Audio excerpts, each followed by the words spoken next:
Hello friends, welcome to BS Stocks. So today in this video we are going to discuss the price action of Nifty Metal. Nifty Metal एक sector है, मतलब जितने भी metal stocks है उसका एक sector.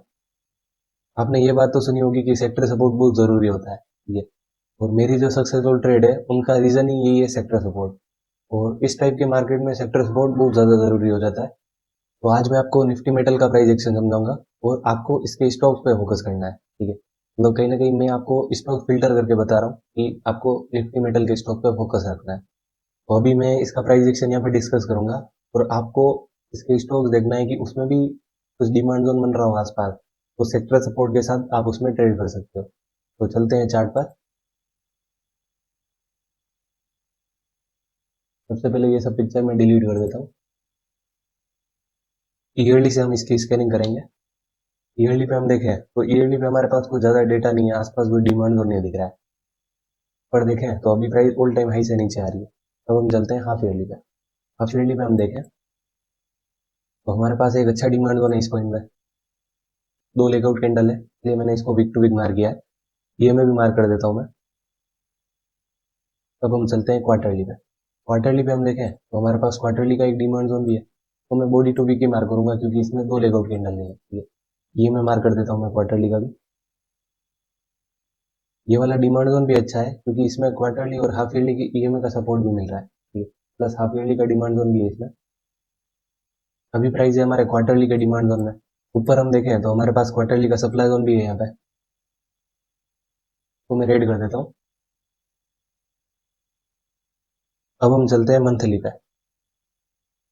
Monthly पे हम देखें तो प्राइस इस ईएमए को ब्रेक कर देती है, प्राइस ईएमए से नीचे भी आ जाती है और नीचे हमारा यहाँ पे एक डिमांड जोन है।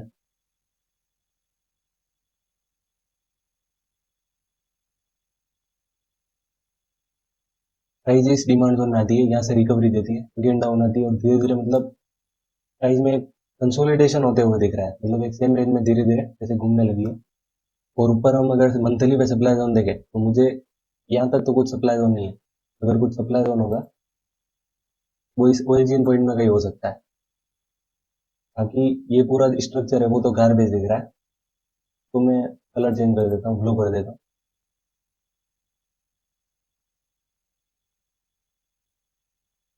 नीचे हम देखें तो हमारे पास एक डिमांड जोन यहाँ पे मंथली का और एक ये प्रॉपर ओरिजिन है। तो हम चलते हैं वीकली में। तो सबसे पहले मैं सप्लाई जोन मार्क कर देता हूँ। वीकली पे हमारे पास ये वाला सप्लाई जोन है जिसको मंथली सप्लाई जोन का भी सपोर्ट है।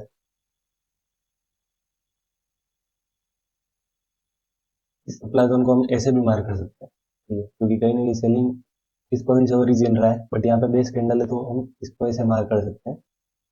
एक सप्लाई जोन है हमारे पास यहाँ पे, एक सप्लाई जोन है हमारे पास यहाँ पे, लेकिन कहीं ना कहीं ये टेस्टेड है। मतलब आप अगर इसको वीक टू वीक मार्क करते हो तो ये टेस्टेड है, लेकिन अगर हम बॉडी टू वीक मार्क करें तो ये टेस्ट नहीं है, ठीक है। बट इसको भी हम मार्क करके रखते हैं और छोटे टाइम फ्रेम पे देख लेंगे कि ये टेस्टेड है या नहीं।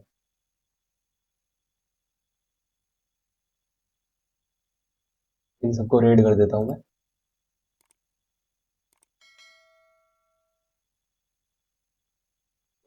तो हमारे पास जो ये क्वार्टरली प्लस मंथली का डिमांड जोन था, इसमें वीकली पे क्या क्या डिमांड जोन है। तो एक डिमांड जोन है हमारे पास ये वाला और एक डिमांड जोन हमारे पास है ये वाला। अगर हम इस डिमांड जोन की बात करें तो ये तो इजीली ब्रेक हो गया, मतलब कहीं ना कहीं मार्केट में स्ट्रॉन्ग सेलिंग प्रेशर था, इसी की वजह से ये वाला डिमांड जोन भी ब्रेक हो गया वीकली का। लेकिन प्राइस अभी बीच में से चल रही है, ठीक है, तो वो तो हम छोटे टाइम फ्रेम में देख लेंगे कि इसमें कोई डिमांड जोन था या नहीं, ठीक है।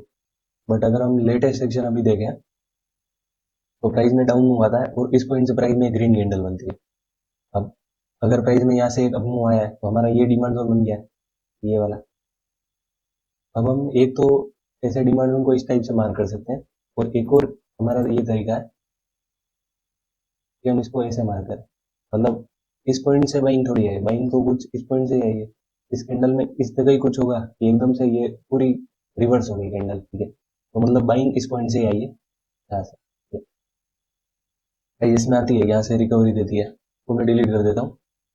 और हमारा डिमांड जोन एक और बनता है यहाँ पे, बट इसको यहाँ से मार्क करने का तो कोई सेंस नहीं है क्योंकि जो बाइंग है वो तो इस कैंडल के नीचे से आई है, ठीक है। तो इसमें भी वही सेम हो रहा है, प्राइस इसी कैंडल के एकदम बॉटम से अगेन चल रही है।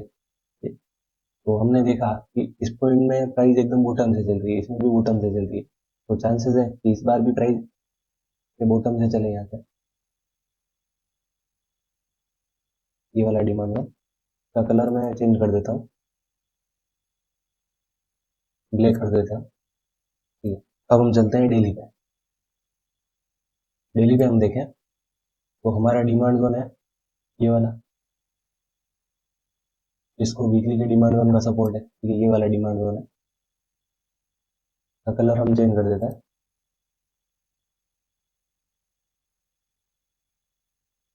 ये वाला डिमांड जोन।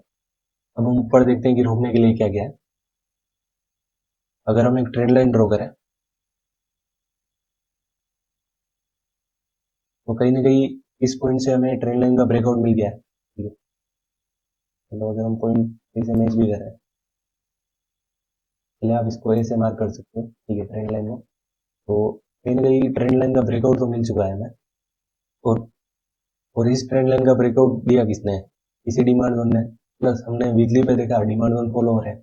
और अगर हम कंफर्मेशन एंट्री की बात करें कि इतना ऊपर से आ रही है तो हम कंफर्मेशन एंट्री तो लेंगे। ठीक है, तो अगर हम सप्लाई जोन देख रहे हैं तो सप्लाई जोन है हमारे पास ये वाला। ठीक है, इस सप्लाई जोन का टॉप है हमारे पास यहाँ पे। ठीक है, तो इस सप्लाई जोन के ऊपर भी इसने क्लोजिंग दे दी है। कि यहाँ पर कोई डिमांड जोन है, इसने इस सप्लाई जोन के ऊपर भी क्लोजिंग दे दी है। यहाँ पे ये डिमांड जोन है, इसने इस सप्लाई जोन के ऊपर भी क्लोजिंग दे दी है। ठीक है, तो कोई कोई तो ऐसा सोचेगा कि इस डिमांड जोन ने इसके ऊपर क्लोजिंग दे दी, बट ये कुछ डिमांड जोन है, ये कुछ डिमांड जोन नहीं, कुछ स्ट्रक्चर ही नहीं है, सब बेस कैंडल है। ठीक है, वो डिमांड जोन मानना कोई सेंस नहीं बनता है। ठीक है, हमारे पास डिमांड जोन है ये वाला। अगर प्राइस अगेन इसमें आती है तो हम इसमें एंट्री ले सकते हैं। ठीक है, और एग्जैक्टली ऐसा ही हुआ, प्राइस धीरे धीरे नीचे आती है और इस डिमांड जोन में एंट्री देती है और इस डिमांड जोन से अगेन हमने ये देखा है कि जब बड़े टाइम फ्रेम के डिमांड जोन में प्राइस आती है तो छोटे से छोटे डिमांड जोन भी फॉलो होता है। ठीक है, तो एग्जैक्टली वैसा ही हो रहा है। देखो प्राइस इसमें आई, यहाँ से भी थोड़ी चली, अगेन प्राइस में डाउन हुआ है, ये वाला डिमांड जोन बना, प्राइस यहाँ से चली। और अब देखें हम तो इस पॉइंट से रोकने के लिए कुछ था, कुछ भी नहीं था, इसलिए प्राइस में एक डाउन हुआ है। अगेन प्राइस में अप मूव आता है, ये डिमांड जोन यहाँ से चल रही है, ये डिमांड जोन यहाँ से चल रही है, और अभी ये वाला डिमांड जोन। और ऊपर हम देखें तो ये ट्रेंड लाइन बन रही है, मतलब सब कुछ सप्लाई जोन एक दूसरे से टेस्टेड है।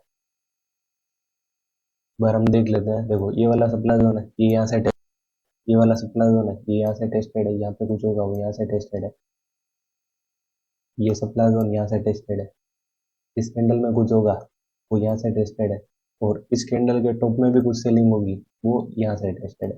मतलब अगर प्राइस में एक मूव आता है तो इस पॉइंट तक कुछ भी नहीं है प्राइस में रोकने के लिए। ठीक है, एक लाइन में ड्रॉ कर देता हूँ फॉर रेफरेंस, इस पॉइंट तक। ठीक है, इस पॉइंट तक कुछ भी नहीं है रोकने के लिए प्राइस में अगर एक मूव आता है। तो क्या हमें इस पॉइंट पे ट्रेड करना चाहिए? तो अगर निफ्टी का सपोर्ट मिलता है तो यस, हमें इसमें ट्रेड लेनी चाहिए। मतलब प्राइस अगर डाउन में आती है और निफ्टी भी अपने उस डिमांड जोन में आ जाता है, भले इस पॉइंट से भी आ जाए, ठीक है, ये यहाँ पे आ जाए और निफ्टी को सपोर्ट मिल जाए, तो इस पॉइंट से प्राइस में एक रिवर्सल आ सकता है इस पॉइंट। ठीक है, और अगर प्राइस अभी निफ्टी भी अपने क्वार्टरली डिमांड जोन में है, तो उस क्वार्टरली डिमांड जोन की रिएक्शन से प्राइस में एक अप मूव आता है, तो निफ्टी मेटल भी यहाँ से भाग जाएगा। ठीक है, तो आपको इसके स्टॉक्स देखने हैं कि उनमें भी सेम ऐसा एक्शन बन रहा है या नहीं, उनमें भी डिमांड जोन के पास प्राइस है या नहीं। ठीक है, वही आपको देखना है। और अगर सेक्टर का सपोर्ट मिलता है प्लस मार्केट का सपोर्ट मिलता है तो आप डेफिनेटली उनमें ट्रेड कर सकते हो। ऑलमोस्ट जितने भी स्टॉक्स हैं मैंने देखे हैं उनमें भी सेम एक्शन, अभी वो मैं बताऊंगा तो वीडियो लंबा हो जाएगा, लेकिन मैंने सब स्टॉक्स एक बार देख लिए हैं। ठीक है, उनमें भी सेम ज़्यादातर स्टॉक में ये एक्शन बन रहा है और ज़्यादातर स्टॉक में कंफर्मेशन एंट्री भी मिल चुकी है। ठीक है, तो अगर निफ्टी का प्लस सेक्टर का सपोर्ट मिलेगा तो प्राइस में उन स्टॉक्स में भी एक अपमूव आपको देखने को मिलेगा। ठीक है, तो अभी जिस हिसाब से मैंने निफ्टी मेटल की रिसर्च की है उसी हिसाब से आपको स्टॉक्स भी देखने हैं। ठीक है, मतलब स्टॉक्स मैंने देखे हैं उनमें टारगेट आपको बहुत अच्छा मिल रहा है। ठीक है, आप एक बार उनके स्टॉक्स पे रिसर्च करना सेम इसी अप्रोच से, और देखना कि आपको टारगेट कहाँ कहाँ तक दिखता है। और अपनी रिसर्च आप मेरे साथ भी शेयर कर सकते हो टेलीग्राम पर। जो भी आपकी रिसर्च है, जो भी आपका व्यू है किसी स्टॉक के ऊपर, वो आप मुझे टेलीग्राम पे एक बार भेज सकते हो, मैं चेक करके आपको बता दूंगा कि क्या आपकी एनालाइज सही है या फिर कुछ उसमें मिस्टेक है। तो होप इस वीडियो में आपको बहुत लर्निंग मिली होगी। अगर आपको कोई भी ट्रेडिंग रिलेटेड प्रॉब्लम है तो वो मुझे आप कमेंट सेक्शन में भी पूछ सकते हो, और आप पर्सनली टेलीग्राम पे भी डीएम करके पूछ सकते हो। तो dear traders, trade well, trade safe. Thanks for watching. Good night.